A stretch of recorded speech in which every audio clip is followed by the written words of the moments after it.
Good morning friends.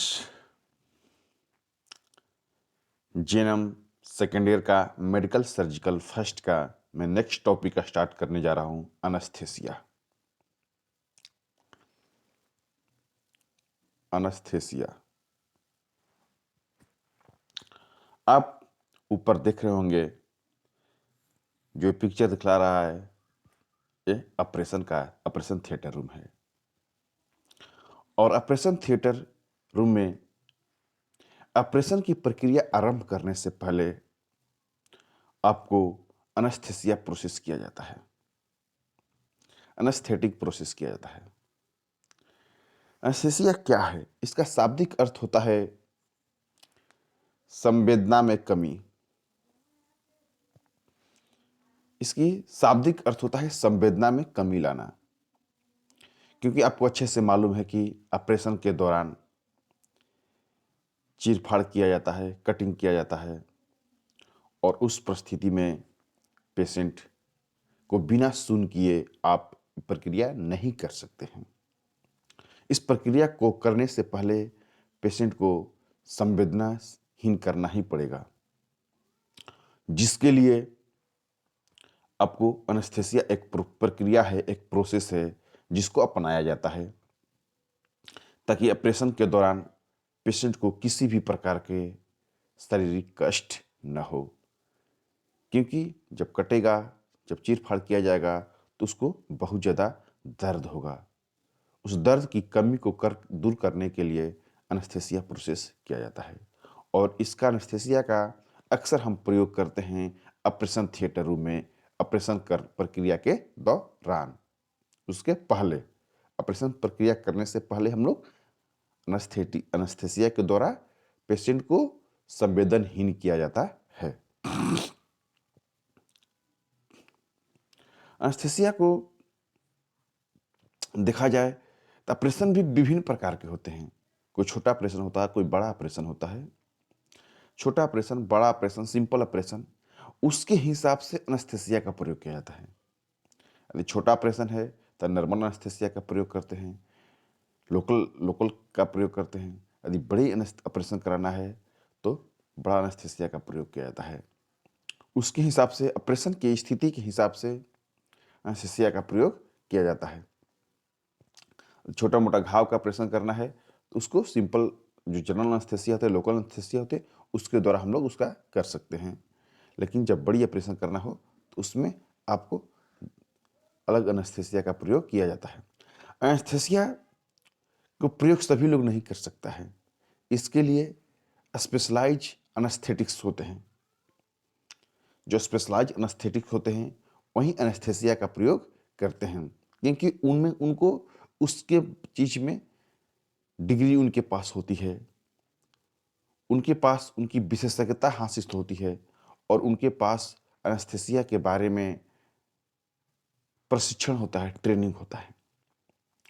क्योंकि एक ऐसी प्रक्रिया है, यदि विदाउट आप ट्रेंड पर्सन का एनेस्थीसिया कोई प्रयोग करता है तो उसमें बहुत ज़्यादा जान की खतरा रहता है। क्योंकि एनेस्थीसिया एक ऐसी प्रक्रिया है, संवेदनहीनता की प्रक्रिया है। यदि आप एक विदाउट ट्रेंड आदमी यदि इसका प्रयोग कर दिया, उसको जानकारी ही नहीं है कि इसका साइड इफेक्ट क्या हो सकता है, एनेस्थीसिया देने के बाद क्या क्या प्रॉब्लम आता है, उसको कैसे हैंडल किया जाएगा, उसको कैसे ट्रीट किया जाएगा, पेशेंट को ऑपरेशन के बाद पुनः कैसे पुनः स्थिति में लाया जाएगा, यदि उस चीज़ की जानकारी नहीं है और आप डायरेक्ट एनेस्थीसिया का प्रयोग कर देते हैं कहीं भी ऑपरेशन थिएटर में, तो उसके लिए बहुत बड़ी खतरा साबित हो सकता है, बहुत बड़ी प्रॉब्लम हो सकता है, और यहाँ तक कि पेशेंट की जान जाने की समस्या हो सकता है। इसलिए एनेस्थीसिया का जब भी प्रयोग किया जाता है एक ट्रेंड एनेस्थेटिस्ट के द्वारा, एक प्रोफेशनल एनेस्थेटिस्ट के द्वारा, ताकि ऑपरेशन के दौरान यदि किसी भी प्रकार की समस्या आता है तो एनेस्थेटिक्स उसको हैंडल करते हैं।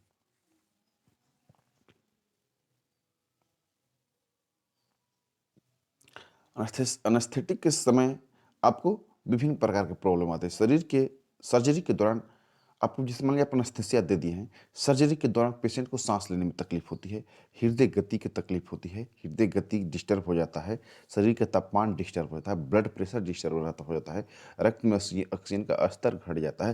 तो ऐसी परिस्थिति को हैंडल करने के लिए एनेस्थीसिया को नॉलेज होता है कि इसको हम कैसे हैंडल करें। क्योंकि एक तरफ ऑपरेशन की प्रक्रिया चल रहा है, सर्जरी की प्रक्रिया चल रहा है, दूसरी तरफ शरीर को मेंटेन करके रखना है। शरीर के तापमान मेंटेन करके रखना है, शरीर का हार्ट रेट मेंटेन करके रखना है, शरीर का ब्लड प्रेशर मेंटेन करके रखना है, शरीर को ब्लड सर्कुलेशन मेंटेन करके रखना है। और वो एक एक प्रशिक्षित और एक ट्रेंड एनेस्थेटिक्स ही कर सकता है। क्योंकि यदि आप उसको हैंडल नहीं प्रॉपर तौर पर करते हैं तो पेशेंट को बहुत बड़ी खतरा हो सकता है। और एनेस्थेटिक्स को उस टाइमिंग, उसकी प्रॉपर मैनेजमेंट, पूर्व प्रॉपर प्रबंधन की जिम्मेदारी एनेस्थेटिक्स के पास होती है। क्योंकि सर्जरी करने वाला दूसरा आदमी होता है, दूसरा डॉक्टर होते हैं जो स्पेशलाइज अपना सर्जरी में होते हैं, वो उस पर ध्यान रखते हैं। और इनका काम होता है कि पेशेंट को संवेदनहीनता आ गई है, पेशेंट को कुछ पता नहीं है, तो उसके पूरी शरीर की controlling, temperature, heart rate, blood rate जितना भी है सबको मेंटेन करके रखना उनका काम है। एनेस्थीसिया के प्रकार, एनेस्थीसिया क्या होता है? रीजनल एनेस्थेटिक होता है, एपिड्यूरल एनेस्थेटिक होता है, स्पाइनल एनेस्थेटिक होता है। रीजनल एनेस्थेटिक्स को हम लोग लोकल एनेस्थेटिक्स भी कहते हैं।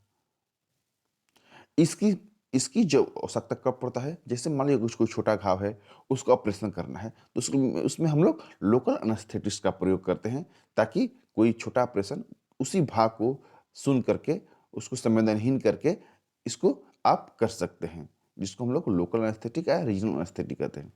एपिड्यूरल एनेस्थेटिक, एपिड्यूरल एनेस्थेटिक एक तरफ से भी लोकल एनेस्थेटिक्स ही हैं। जैसे प्रसव पीड़ा के दौरान, बच्चा जन्म के दौरान छोटा ऑपरेशन की जरूरत पड़ती है, तो उस टाइम आप इसको एपिड्यूरल एनेस्थेटिक का प्रयोग कर सकते हैं। स्पाइनल एनेस्थेटिक्स जो होती है, ये सबसे बड़ी एनेस्थेटिक्स एनेस्थेटिक्स होता है, जो कि पूरे शरीर को हैंडल किया, उसे पूरा शरीर को सुन किया जाता है। इसमें जैसे बड़ा बड़ा ऑपरेशन करना हो, हार्ट का ऑपरेशन हो, कोई बड़ा ऑपरेशन हो, तो उस टाइम इसको स्पाइनल एनेस्थेटिक्स का प्रयोग किया जाता है। सीडेशन, सीरियसन जैसे वो चीज़ है, जैसे कोई पेशेंट होता है जो मानसिक तौर पर थोड़ा डिस्टर्ब होता है, तो उसको ट्रीटमेंट करने के लिए हम सीडेशन का प्रयोग करते हैं, ताकि पेशेंट को शांत रखा जाए। एनेस्थीसिया देने का तरीका क्या है? एनेस्थीसिया देने का तरीका क्या है? एनेस्थीसिया देने से पहले पेशेंट की पूरी हिस्ट्री जानना पड़ता है। आप पहले एनेस्थीसिया लिए हैं, आप पहले कभी ऑपरेशन कराए हैं, उसके बाद आपको कौन कौन दवाई खा रहे हैं, आपको किस किस दवाई से एलर्जी है। क्योंकि एनेस्थीसिया में बहुत से ऐसे दवा मिक्स किया जाता है जो कि दूसरे दवाई से आपको रिएक्शन कर सकता है, आपको एलर्जी हो सकती है, उसका आपको प्रभाव डाल सकता है।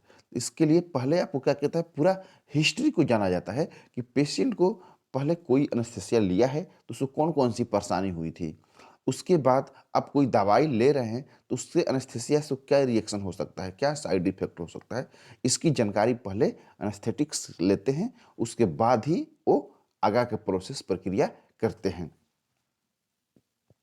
एनेस्थीसिया का जो प्रयोग किया जाता है अक्सर नस में किया जाता है या तो मुंह में किया जाता है।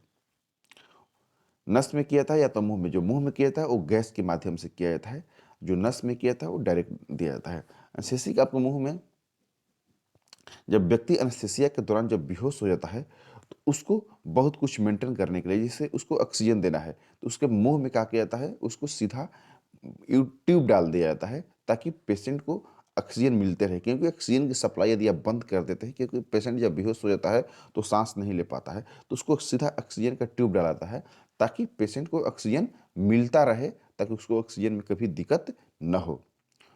उसके बाद उसके जो शरीर की बीपी है, हार्ट रेट है, उसको भी देखा जाता है, ताकि पेशेंट को दिक्कत न हो।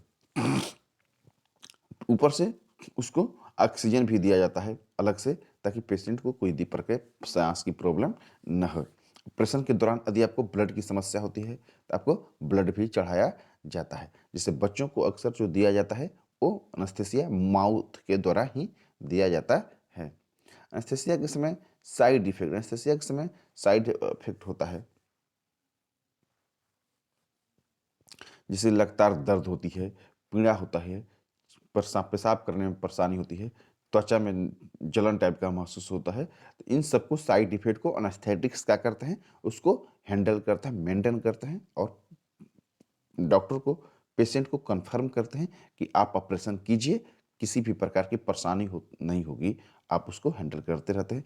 और ऑपरेशन जो सर्जन जो होते हैं, वो अपना प्रक्रिया ऑपरेशन का चालू रखते हैं। और एनेस्थेटिस्ट का काम है कि उस दौरान पेशेंट को की कोई भी बाहरी प्रॉब्लम आता है तो उसको हैंडल करना, उसको मेंटेन करना, ये एनेस्थेटिस्ट का काम होता है। Thank you. यदि मेरा ये बात अच्छा लगे तो आप लोग चैनल को लाइक कीजिए, सब्सक्राइब कीजिए और शेयर कीजिए। Thank you.